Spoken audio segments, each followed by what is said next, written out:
Talk and Rock Radio,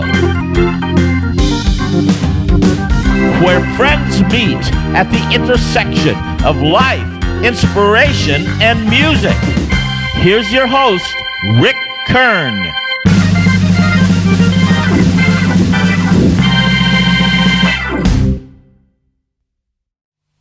You can check out anytime you like, but you can never leave.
Welcome, everyone, to Talk and Rock Radio.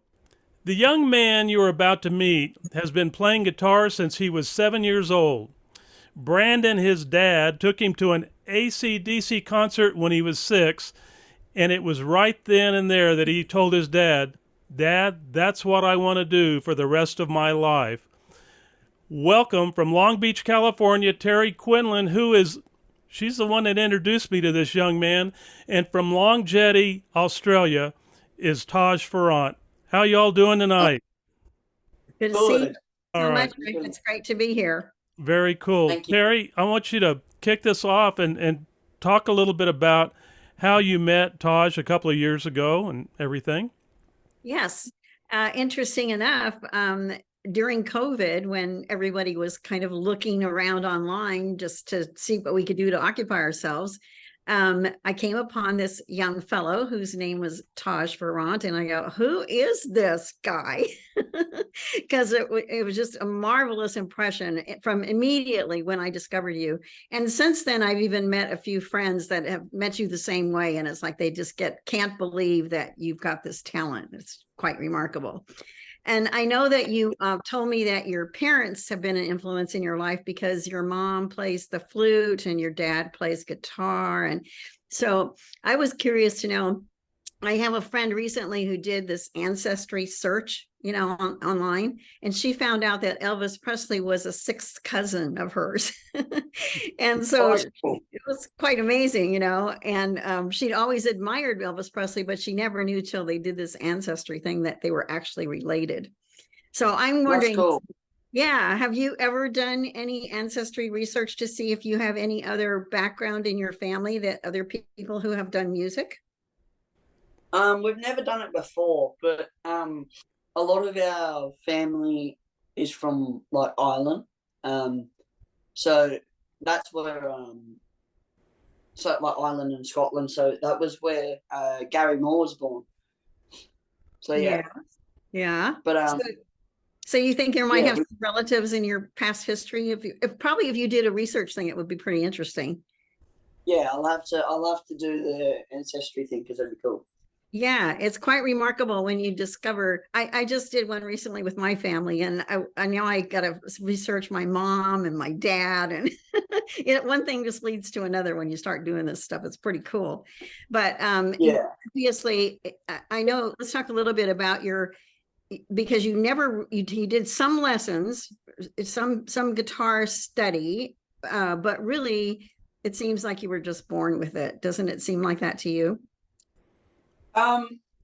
Well, it kind of depends because I was in the start. It was very hard. Like I couldn't figure out like how the fingers was working.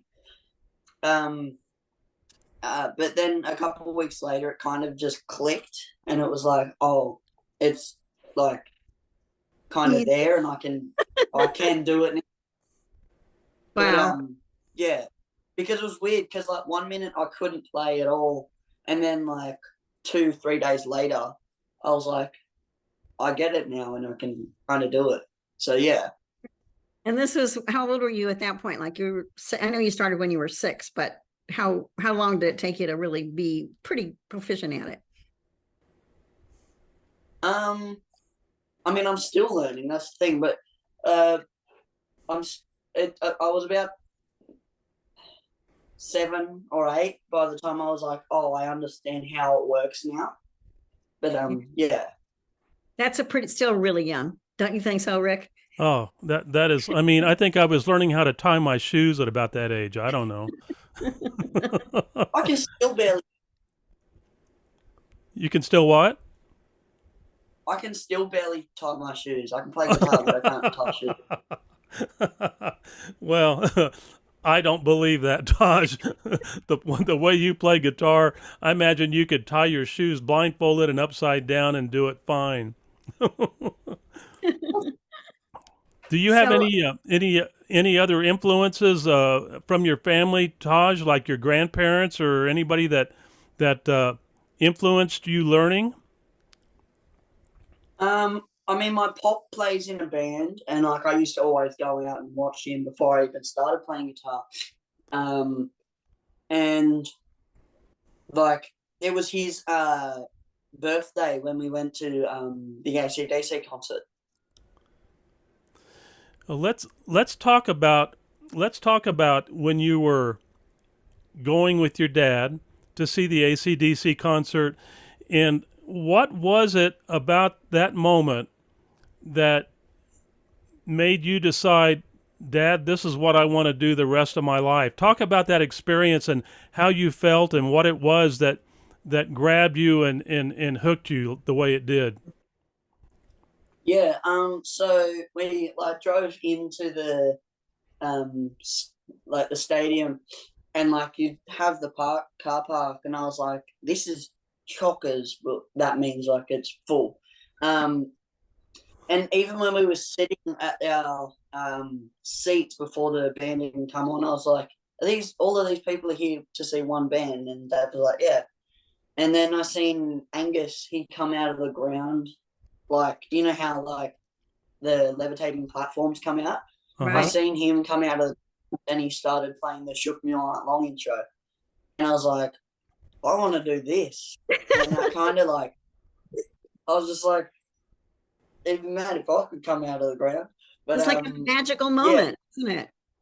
Yeah.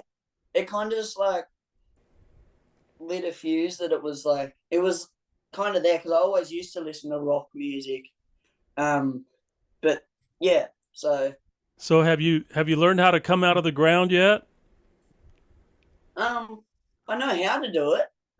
It's just like I just don't have the thing, because there's like a platform that is on a hydraulic and it comes out of the ground. Yeah, right. I've seen it in Las Vegas and on shows and everything. That's pretty cool when that happens. Talk a little bit about when you had the experience with Australia's Got Talent. You know, were you nervous? What were you expecting when you got there? And take us through the whole thing. Tell us what you felt. So yeah, that was really cool. It was really good for like exposure and like TV and like stuff like that. But I was kind of nervous at like one point, because I got in the second round, I got put on top of this like 12-foot box, and it was like lights on it. And I'm scared of heights, like terrible with heights. Like if I'm standing on top of a counter, I'm like, ah. But yeah, so I was on top of that 12-foot box, and I was so scared just like sitting up there. But I was not nervous for the show. So yeah. And it looked like a very big audience. Was there a lot of people there? I think there was like 4,000 or 5,000. That's a pretty good crowd. Oh, yeah. Yeah.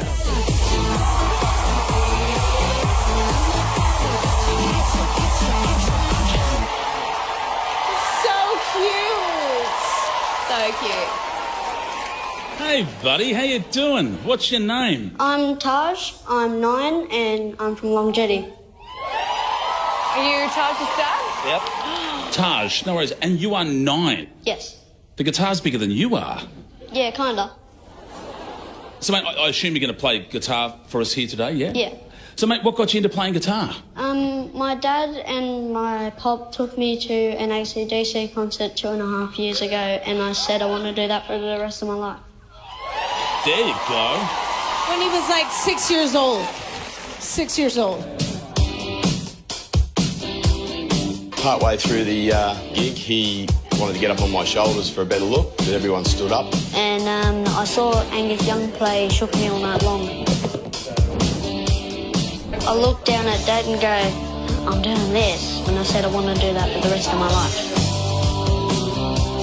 Something happened to him that night, and it was crazy. He's obsessed.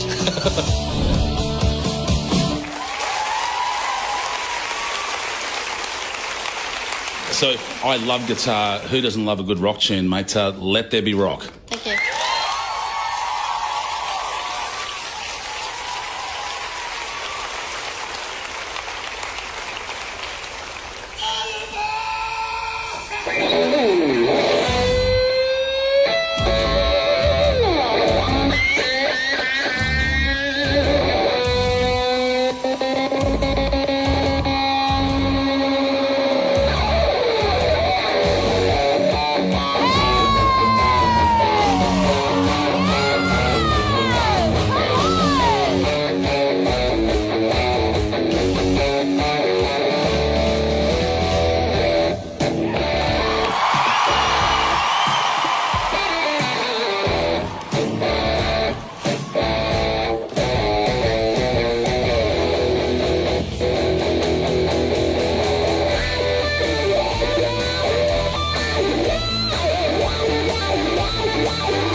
Mate, you are the real deal. Man, you're 9. Yeah, I do look about 12, but I'm 9. Mate, He looks about 5. you played like you've been playing for like 4 other people's lives. You had your eyes closed. I was watching you there. I watched your hands for a while, but then you had your eyes shut. You were doing it like a professional, mate. That is unbelievable. You are it, man. Man, I'm your number one fan. I don't know what your Instagram page is, but I'm going to be all over you for the rest of your life. So getting back to the social media part of your career, because I know that this during COVID, everyone was in lockdown. And what prompted you, because it wasn't something that everybody was doing, to go online and do these spontaneous little segments of you playing your guitar? And it seems like now you even do it almost every day. How often do you do your segments? I mean, you started out slowly, probably, right? Yeah. So when I first started, I'd do like 1 to 2 a month, or like if you were lucky, you'd get about 4. But yeah, that was when I first started. And now I do it at like every first or second day. So yeah. Yeah, it seems pretty obvious. And how many you have? How many followers you have on Facebook? I know there's followers and viewers too. So what are your stats? Do you track your stats? Because, you know, if you were in social media marketing, like the real world does, you know how many people are following you, how many hits you get, do you do any of that kind of tracking or not? I do that. I mean, I get told what I've done. Oh. So this year, like on all of my platforms, I have just under 1.8 million followers. Is that all? And on Facebook, I have 900,000 on that one alone. I think the last time I asked you that, you had 300,000. So this is really remarkable how much you expand on a daily basis. Yeah. So last year in views, we got a total of like something ridiculous. It was like 28 billion views. Wow, that must be a record. I don't know who tracks, you know, other people in your class. I don't think there's anybody who's been doing it as long as you have that I'm aware of, you know, to post that much, that many days and get that big of an audience. And when I think of like 28 billion, I'm like, that's like 5 times the population of the world. Yes. Yeah. I think when you get that many, you know you've made it. Pretty much. Yeah. No advertising and online advertising or anything. You all of this is free when you think about it. You know, like people spend money on billboards and ads on television, you know, that like a Super Bowl Sunday, you know, the ads are millions of dollars for 2 seconds or something, you know. So I'm exaggerating, but truly, you know, it's quite remarkable that you've done this pretty much for free, and your online presence is quite outstanding. It's just a bravo, remarkable. Yeah. So in addition to that, with this volume of people that you reach, when you start, we met at NAMM the first time that I interviewed you, and you were after that going to take off across the United States and do all of your bookings, and you went all the way across the United States. I don't even remember how many bookings you had, but the first one you said that you had already sold 200 tickets. And they went in like 17 minutes, which is like, so did it seem to be that way in your travel across the United States? Because I didn't talk to you after that. So yeah, on the tour that we did just after we did NAMM with you on last year's tour, sorry, this year, before this year too, you know, yeah. So yeah, before this. But after that tour, we had like so many more venues asking me to come back. But it wasn't like as good as the first tour, because the first tour was like the first tour I've ever done in America. But no, the tour after you did the interview went really well. So yeah. That's pretty exciting. So we'll talk later about when you're coming back to the U.S. because you do have some. You're touring mostly in Australia right now, correct? At the moment, we are, but we will be coming back to America soon. I think all your fans will be glad to hear that for sure. Yeah, you bet they will. Taj, I need to ask you what when you were touring your 2020, 22, and 23. What was your favorite venue that you that you can recall in the States? What did you enjoy the most? Which venue? It was a little place in Ohio, and it was called Howard's Club H, and like Jimi Hendrix and that played there. So it's a old bar. I think it only sits like 300 in there, but it's just a really cool atmosphere in there. So also they have the best popcorn on earth. So that helps, and I guess the crowd really liked you though. I mean, when you're in a small, I know what you mean, because when you're in a small venue like that, you can see it as well. You can. The crowd, it's easier to get into them, and they can get into you because they're up close and personal. So I understand that. I've played some big rooms where there's thousands, about 1,000 people, and then others where you've got maybe a couple of hundred. And I'll be honest with you, sometimes I like the couple of hundred a lot better because the people are just right in your face and really getting into it and everything, So as far as the most exciting place along the way, who would you say you had more fun with and more excitement out of all of the people that you got to play with? It was probably Rob Thomas and Santana, because I played at Bimbadgen with them.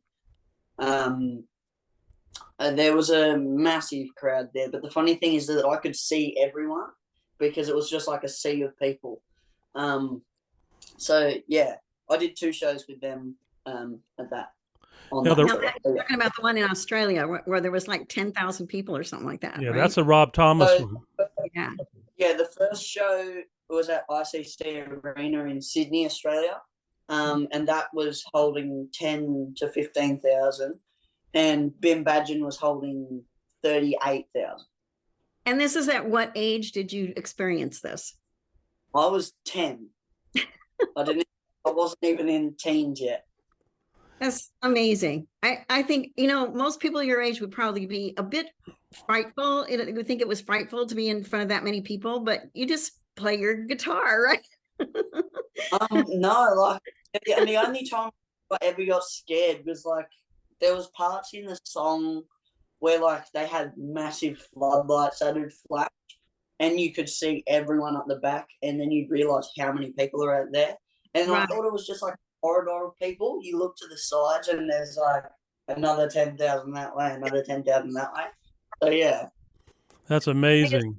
Totally amazing. Yes. Yeah, I know. Because they turn the lights on, and you really, as a performer, you would not see the audience with the lights mostly on. Only a couple thousand in the front, and then you're like, holy, there's more than that.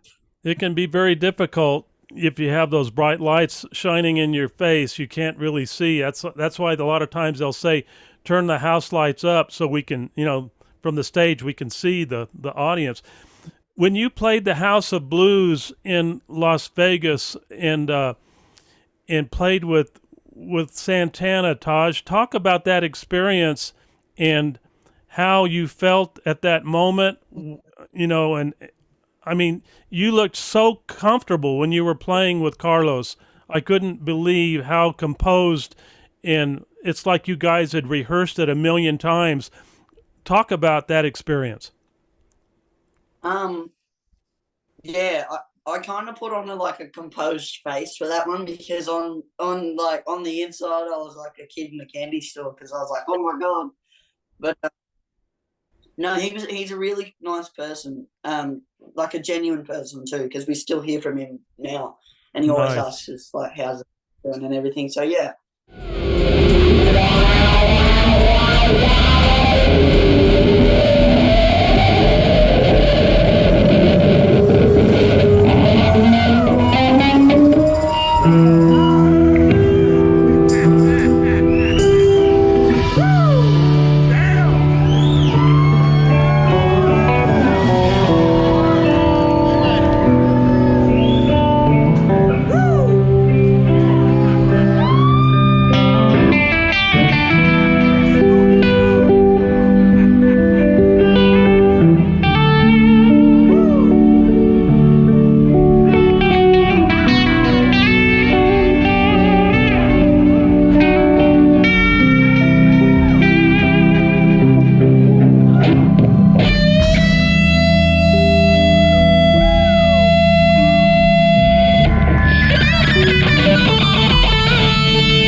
How did that come about? How did you get that opportunity to play with him? Did he just know you were there and ask you to come up, or how did that happen?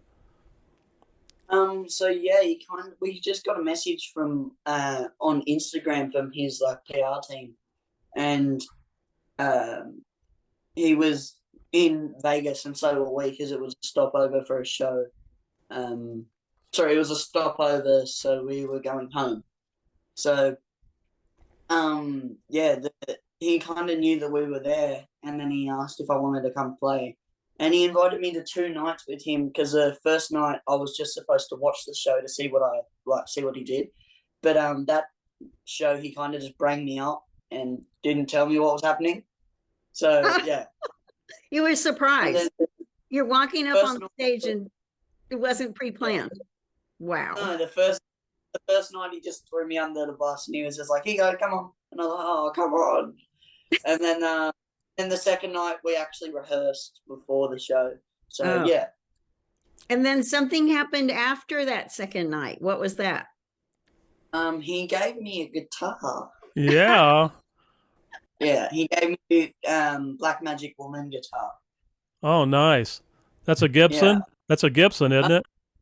No, it's a PRS, but it does look like the Les Paul Juniors. Yeah, it looked like a Les Paul. It had the shape of one, when I saw it. Did he autograph it and everything for you? Yeah, he autographed it and everything. But I just kind of have it in the safe I just have it in a safe, so yeah. Good for you. I would too. I would hire a guard to stand by it and just keep it there and no one touch it, and let that grow in value. I could be your retirement someday, Taj. I would never sell it, because it's a very sentimental part of my career, because You But, better. Yeah, really special. But I know you've got lots of other guitars too, because that get into sponsorship. I know that I forget, when we were at NAMM, somebody mentioned you had, I think, 18 offers for guitars or something like that. It was some big number. Do you? Yeah, I had 18 18? offers from brands to join their thing, but I'm still with one company for guitar, or 2, because I have acoustic and electric. Right. Is there a favorite that you have? Or is it don't tell everybody? How's that? It's weird, because I do have a favorite, and it's Kiesel, but I play them as much as I play my other guitars, because I bought this one when I was in America, because that's a 73 Black Beauty. Wow. It's like 12 pounds. It's heavy, but yeah. It's nice. Yeah. And you like it because of the type of music you do, and it kind of goes with your genre of music. Is that why? Yeah. Yeah. I mean, I bought that because it was like, I've always wanted a Les Paul, a Black Beauty, and then I found like a perfect neck, and I was like, oh, of course it's old and expensive, but yeah, no, I play Kiesel because they when I was there, when they first signed me, they measured my hands, so that was like the first brand I've ever been with that actually measured my hands to see like what the radius of the neck would be. But yeah. Very cool. I remember you telling me that one of the most difficult things was one time a string broke while you were performing.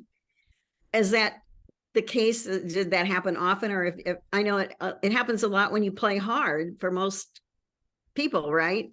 Yeah. So did you go through that experience, and have you learned how to manage that now, or what? So on the last tour, like the one just after me and you did the interview at NAMM, I broke a string at every show on the same song every single time. Really? So yeah, I couldn't really. There was one night I snapped 3 strings on 3 guitars. You were probably playing them pretty hard, man. Oh, kidding! My gosh. So how did you manage that? Do you have a guitar already tuned, or somebody to hand you, or how do you deal with that? So on that night we had only 4 guitars, and I snapped 3 of the guitar's strings. So I just put the different gauge on, which was a heavier gauge string, which was killing my fingers by the end of the night, but it sounded better as well. So yeah. Wow. The little things you learn on the road, right? Yeah. Learn the proper gauge. The only other way I suppose you could deal with it is if you had 2 of each guitar, right? And then you just get another one when the string breaks. Yeah. That'll probably happen when you've got 18 guitars. It probably isn't that far off base to do that, right? Yeah. At the moment, my guitar collection is about 50 something. That's how many guitars I have. That is so cool. Yeah. Do you know anybody, Rick, with that many guitars? I know a few people that have an awful lot of them, but they weren't his age. They're guys that have been at it for a long time. And I've got a friend who bought one a long time ago, and he sold it about 4 or 5 years ago for $250,000. And it was it was a Les Paul. Yeah, it was an early model. I think it was like a 53, 54, something like that. And it was it was a gorgeous guitar. But and that was going to be his retirement. And unfortunately, that money that he got, he's turned around and bought a lot more guitars. and they weren't anywhere near like what he got for that one. But we were getting into the songs that you play. What are your favorite songs? You have a few favorites that you play often, and do you always play in the key that the song was written in? There's a couple of songs where I play in a total different key. Like in I can't remember the song name. There's a song, Ain't No Sunshine. It's normally in like B, but I play it in like E or G because my voice doesn't go that high anymore. Oh yeah. Anymore. Yeah. Did you hear that, Rick? Anymore. Yeah, anymore. Yeah. Well, and I got news for you, Taj. It's going to keep changing for a while. Yeah, sure. Your voice is going to get stronger and bigger as you go. I guarantee you, man, because I've been a singer all my life, and that's what happens. And your range will get bigger. You know, you'll be able to hit high notes and low notes and all of them.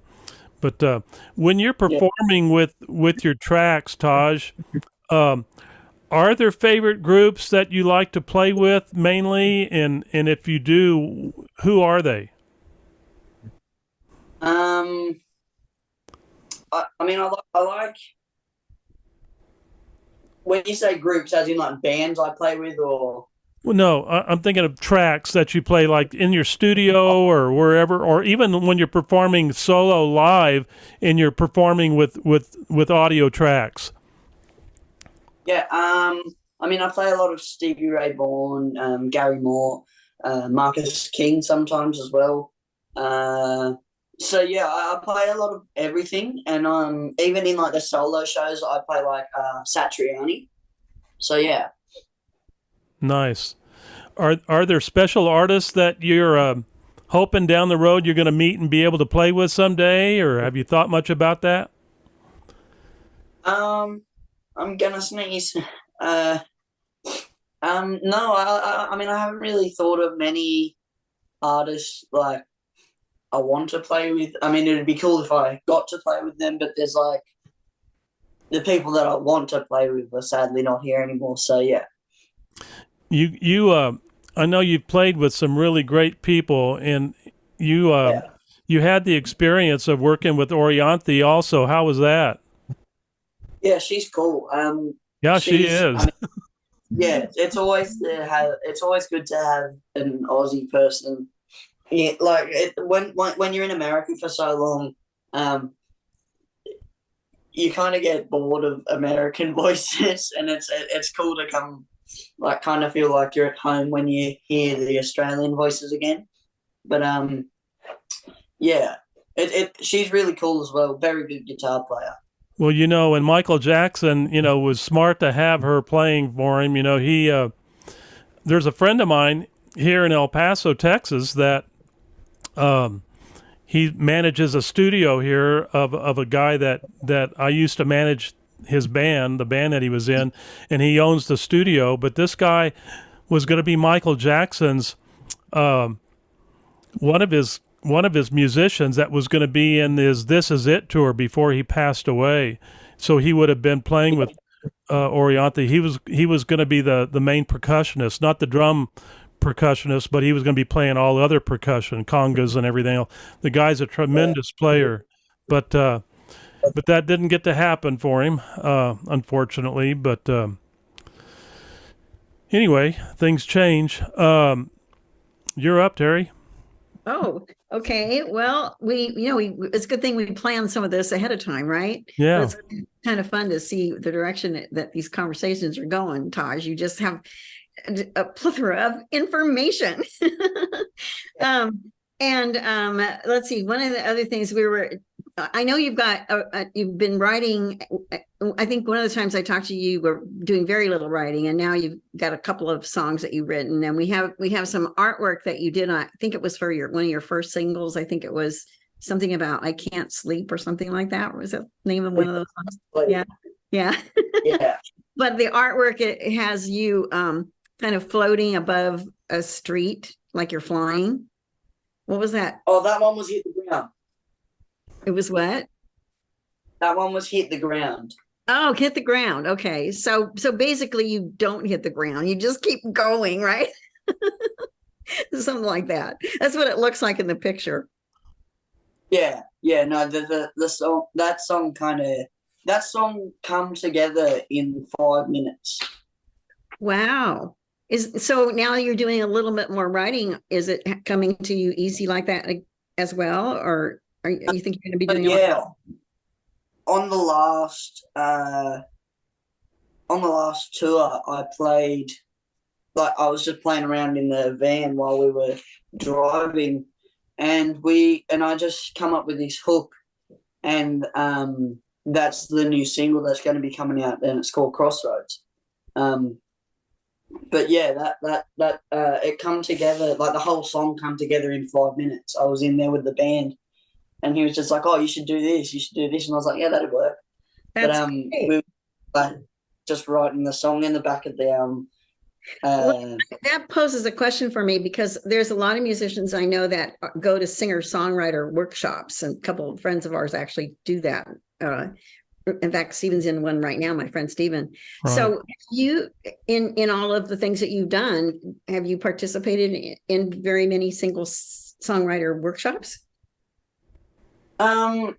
Not really. I mean, I do ghost writing for people. Like, I write the hook and everything, and then I just send it to them, and they do it, and like they just do what I've done, but make it kind of their own as well. Yeah. So yeah, I've never done really like solo, just like workshop stuff with people, but no.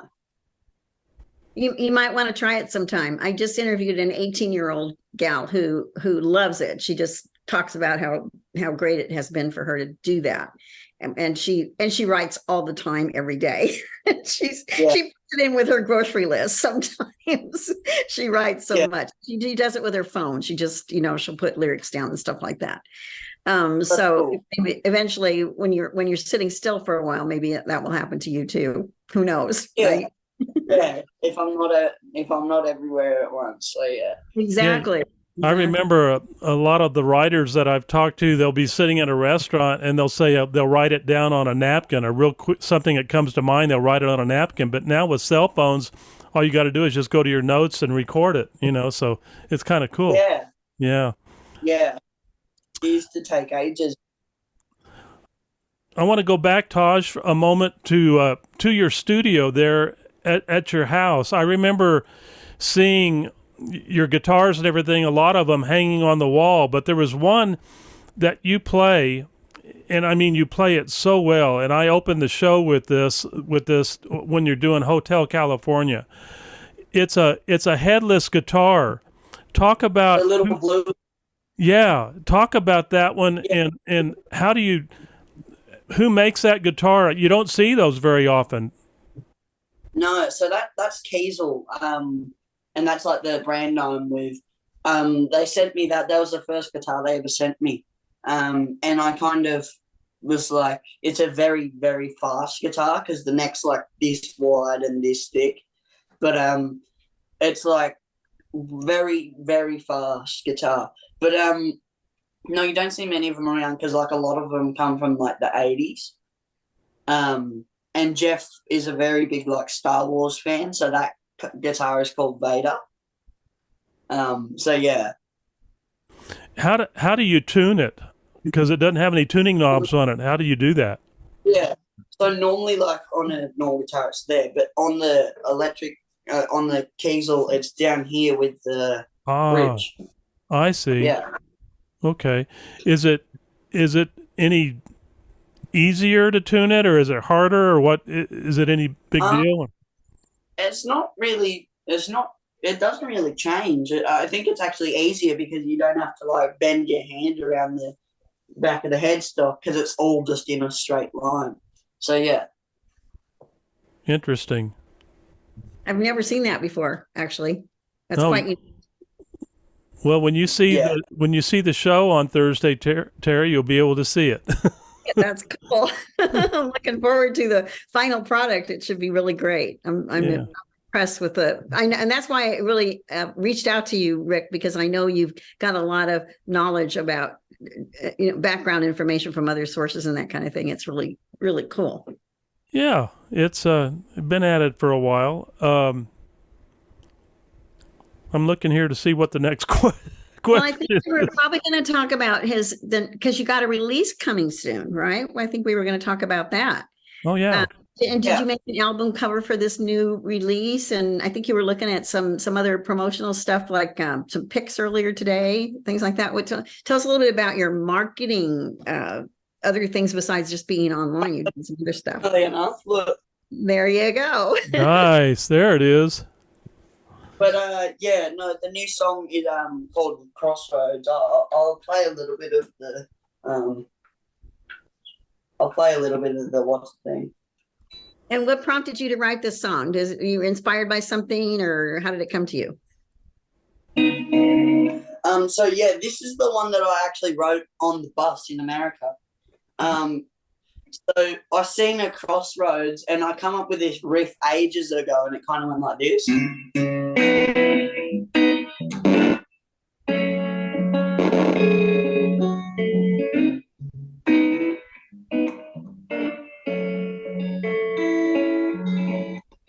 So yeah, I come up with that, and I seen a Crossroads, and it kind of made me think of Robert Johnson and like Eric Clapton.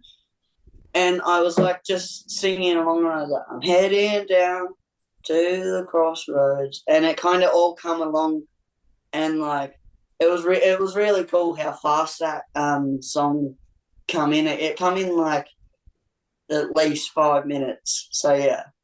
Cool, very cool. I'm looking forward to hearing it. I think Rick, you got some of that. You're gonna throw in the program, right? Yeah, I'm going to try to pull a little bit of that and put it up. I can't do the whole thing because it doesn't come out until the 22nd, I believe, right, Taj? Yeah, that is in 2 days in Australia. Yeah. So are you gonna make it available for sale online or through Amazon? How are you gonna do that? So it'll be on pretty much every platform. It'll be on like Spotify, iTunes, Amazon Music, and pretty much everything that you can get music on is probably there. So you have an official publisher that you deal with in Australia. Is that how you do it? No, we just have Dad. Okay. We just have Dad and Mum. So yeah.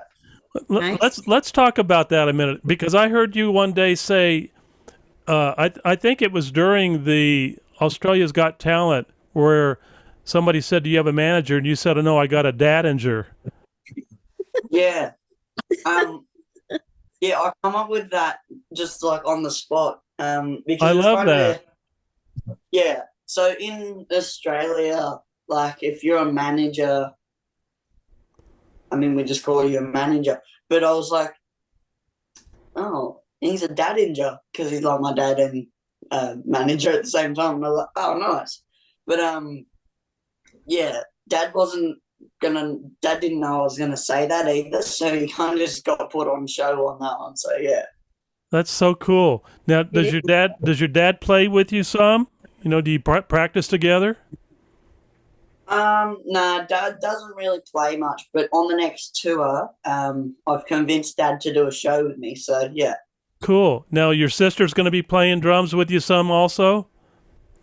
yeah, Giselle's gonna play drums with me on the tour as well. So yeah, She's getting less shy now. When we talked before, she was pretty shy. She's getting over that. yeah, Good. better now. Better. Good. So in the Very United cool. States, we and Rick, you can step in on this too, because I don't know all about publishing, but there's, like we have like BMI and we got ASCAP, and the whole purpose of those is that when like your tune plays on the radio, and then there's tracking, and then you get some revenue from it playing. Yeah. And it's all about having a membership in BMI, and some people like BMI, some people only like ASCAP, so it's up to the artist. But is there something like that in Australia also? Yes and no, because they're like record labels and like they do that for you. But Mum and Dad have just put it. We have this thing in Australia. It's called I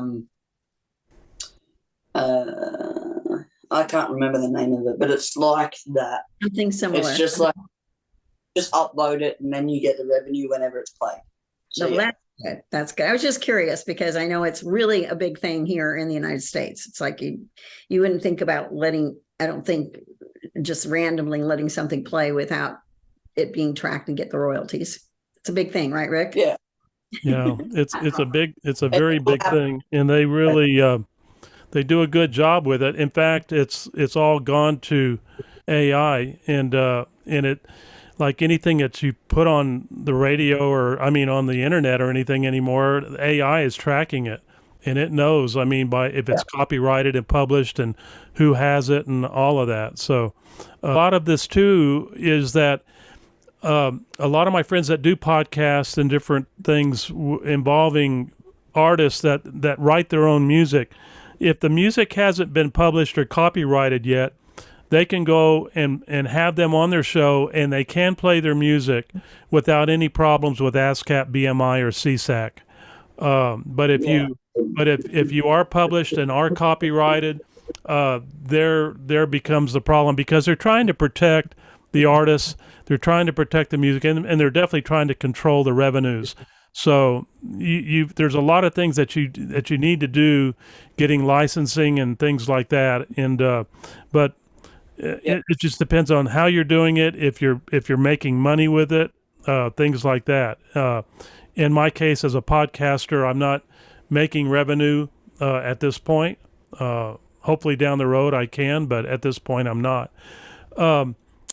Let's talk a little bit about your return to the USA, Taj. Are you excited about coming back on your next tour? Yeah, so the next tour starts in a couple of months. So we're back in America. So we're not doing as many shows this time because we got something special going on at the same time. So yes.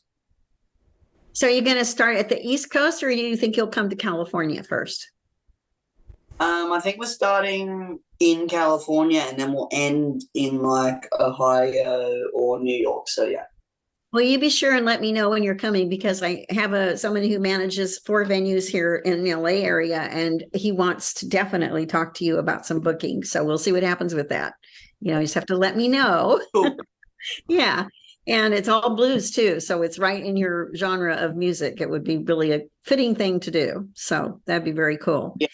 You're going to be going to You're going to be going to Buda, Texas, right, Taj? Yeah, I'll be in. Okay, at Buck's Backyard. Is that where it's going to be?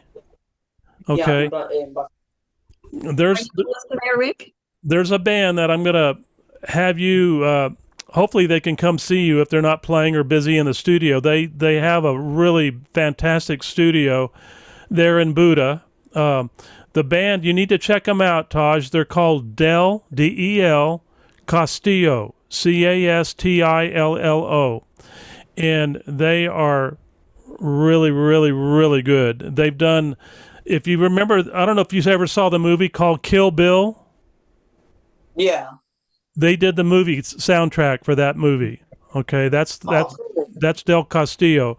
And that was produced by Tarantino, the director, and then Robert Rodriguez is a guy that produced it. He's an Austin guy, and where both of our kids live and work. And but they have done very well.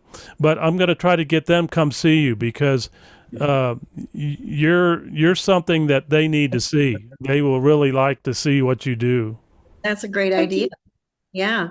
We really wish you your continued success. And tell us again the name of your new release. What's the name of that song? This is a single, right?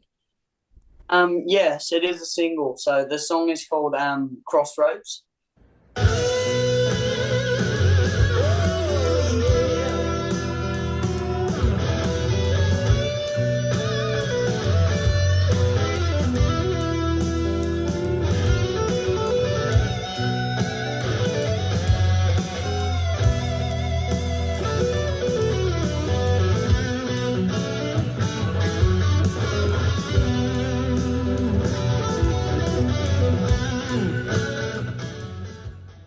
But it will be added to the album, which is coming out not long as well. Oh, we didn't talk about the album. I didn't know you were having an album. That's great. Yeah, the album only just kind of come around now, so we're gonna soon. Is it gonna be covers or all your stuff, Taj? All my stuff. Oh, nice. That's great. Yeah, it'll be like pretty much all my stuff and maybe like one cover because I want to have at least one song that everyone knows. So yeah. And you know what happens when you have an album is usually people have an album release party, right, Rick? We have to have an album release party, and then you wrap a lot of marketing around that, right? And then you make major appearances in big venues to promote your new album. So you get your sponsors involved in that also. Yeah. You bet. Fun. Well, Yeah. Terry, do you have any final thoughts before we wrap this thing up? No, I think just keep in touch with us and let us know when you're starting your next tour so we can, get some places for you and connect you up. And I'm so glad that you're still on and on, just doing the thing. It's just so exciting.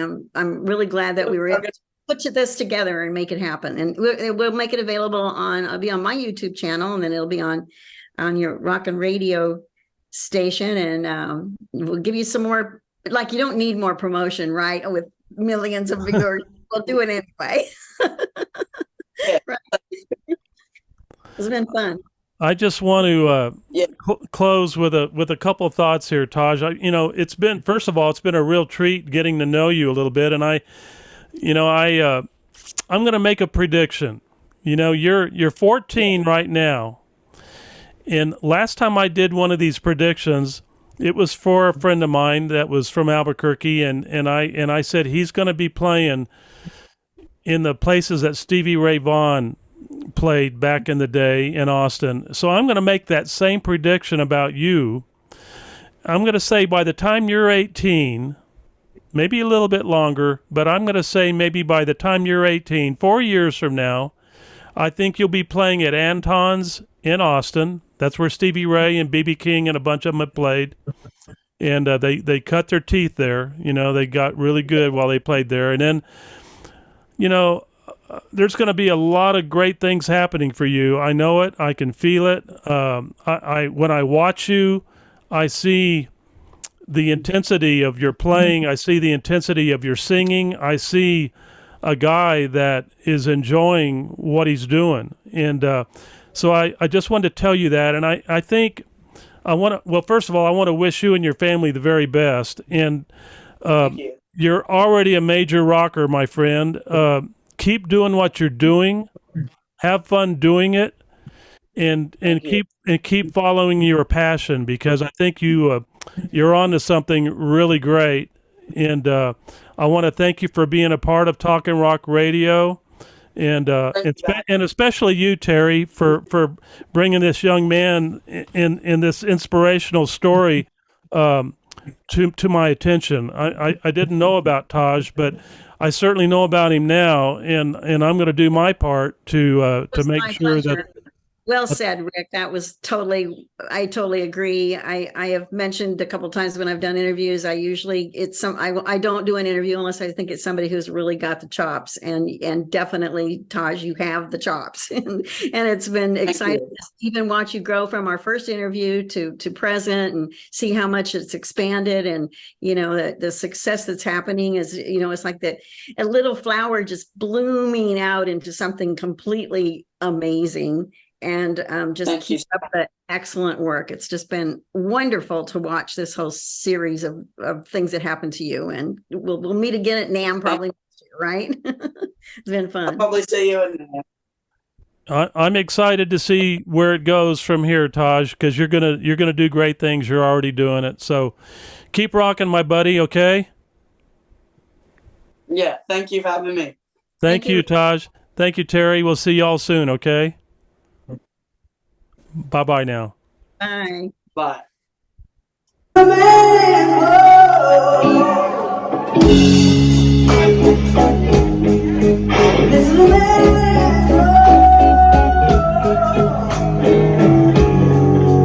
it would be nothing. I wanna know a girl.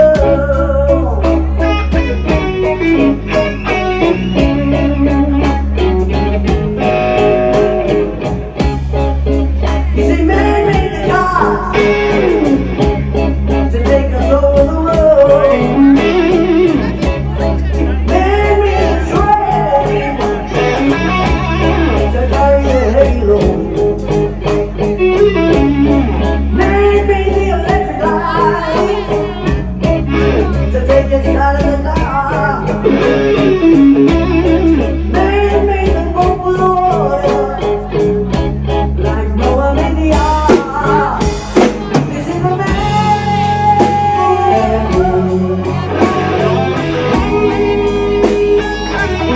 You have a woman or a girl.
Thank you.